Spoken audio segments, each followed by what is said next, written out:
Right. Uganda ekyali mu katu kijja kugibeera kizibu nnyo omulembe generation eno empya ey'abato okugenda mu maaso n'okufuna emirimu nga generation enkadde tewummuziddwa. Jjukira nti nno Uganda newankubadde tugenda mu 2026 general elections, ebisinga okuba nga bizza eggwanga lyaffe emabega bye bimu ku bwavu n'ebbula ly'emirimu, ate nga buli kadde buli mwaka wabalukawo omugigi omuto. Luli twali tumanyi nti nno omuntu wasoma ennyo nti education yekki kuyingiza mu success, ng'era tumanyi nti omuntu wamala okusoma emirimu gijja kubeera nga weegiri ne kati byakyukamu. N'abaasoma nga bagenda mu muyinza emyaka egiyise emabega nga kakati bakaatuuse nga tebakyayinza kantu konna era entebe tebaagala zivaamu. Kakati gwe ŋŋamba otya nti wabanga omukulembeze w'eggwanga Mwami Yoweri Kaguta Museveni tavuddeyo kulangirira nti nno avudde mu buyinza alese n'emigigi emito gikwatemu, golowooza bano abali mu cabinet endala ministries endala banaavayo ne balangirira nga nabo bwe baagala okutambuyinza?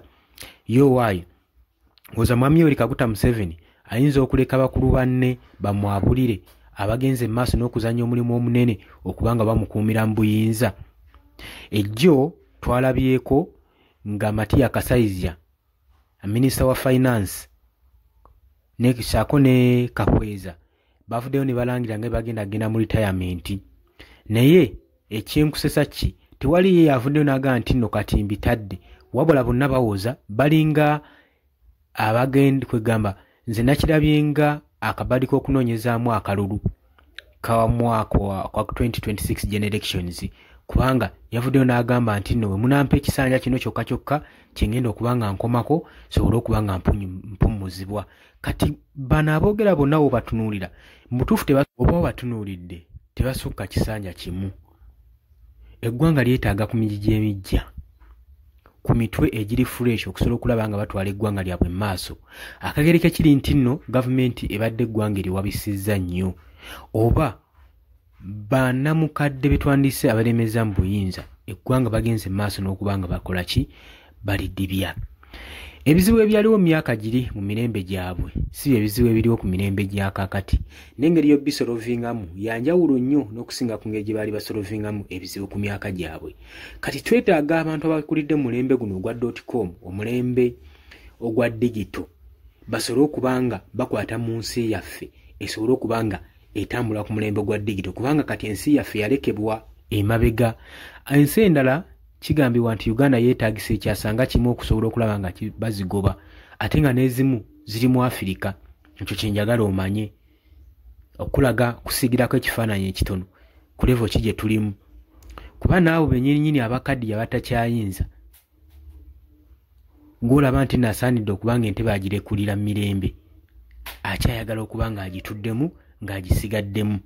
Kati gwe mbuulira emirembe gino emijja emigigi gigenda funa gitya emirimu, eggwanga linaatambula litya mu maaso?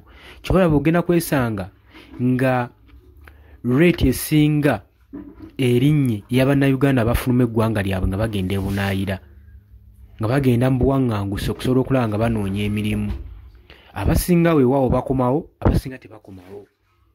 Kati y'ensonga lwaki ogenda kusanga nga eggwanga lyaffe Uganda likyali ku under development buli kadde, nga likyali wansi, olw'ensonga nti nabandigenze bunaayira okubaako magezi ge babbayo bwe balowooza okukomawo mu ggwanga lyabwe kibatiisa ne basalawo basigaleyo.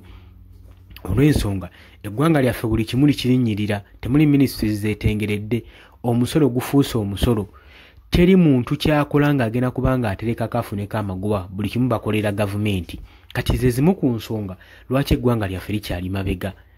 So wandigambye nti n'eggwanga lyandibaddemu ba investors, golowooza lwaki n'ebitebe ebisinga mu ntandika y'omwaka guno batandika okulangirira guli omwaka ogwaggwa nga bagamba nga bagenda okulekulira eggwanga lya Uganda, ebitebe era baabijjamu ne babulira eggwanga Uganda. Nguluza ki ekyabatuusa ku mbeera eyo?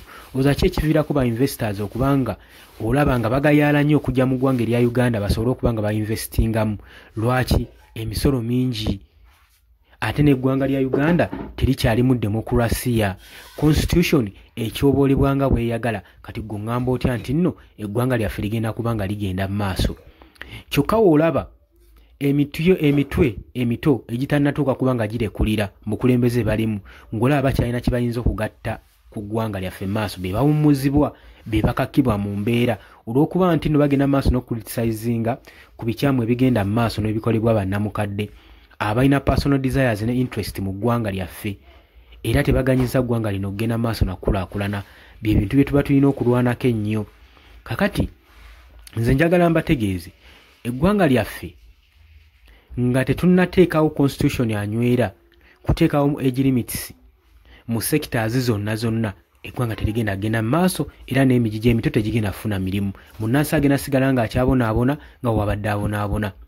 Kyokka ate ng'olaba abakaatuuse abaawummuzibwa ekifo ky'okurikuluutinga abaana abapya bagende mu bifo ebyenjawulo basobole okwefunira ku mirimu, ate olaba be baawummuza edda bannamukadde be bakomyawo okusobola okulaba nga babawa emirimu. Kati gwe weebuuze eggwanga lyaffe liba liragawa? Oli ku Yugi Updates TV kosinza obanga otuuliza gwatannatweyungako nkutegeeza kirya wansi waliwo ekigambo subscribe kikoneko obeere nga otweyungako ddala. Abali mu diaspora abali emitala w'amayanja mbanirizaako nnyo mwebale kwekumira ku mayengo gano.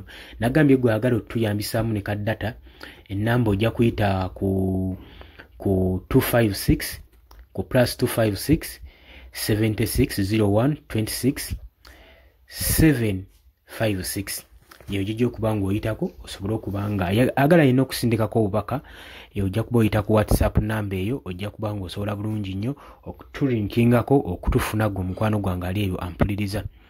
Abapiwa organic bakutegeeza nti nno gwe ayagala okuba nga wejjanjaba ulcers, hepatitis B, pressure bakooneko ku noti 7781359 bajja kubanga basobola bulungi nnyo okuyamba gwe mukwano gwange ali eyampuliriza. Abaganda bange munamuna banankyukakyuka abali eyo ke kaseera kubanga twerwanako naddala mu bino ebiseera nga tusemberedde akalulu ka 2026. Muna bali mitala w'amayanja abali mu Amerika, abali mu Bungereza, abali luddawa, mwenna mbakoowodde musobole okubanga mwenyigira mu kyusa eggwanga lyammwe. Muba mugenze bunaayira temusiisiitirayo nnyo wabula bye muba mukopyeyo mukomyewo ate mugende mu maaso n'okubanga mubisiiga mu ggwanga lyammwe nayo lisobole okubanga likulaakulana. Mubadde bawuliriza balungi nnyo wabula gwe nkujjukiza gwe agala otweyungako kirira wansi waliwo ekigambo subscribe kikoneko ojja kubanga osobola bulungi nnyo okutwegattako gwe mukwano gwange ali eyampuliriza. Mbagaliza olunaku olulungi, mweraba.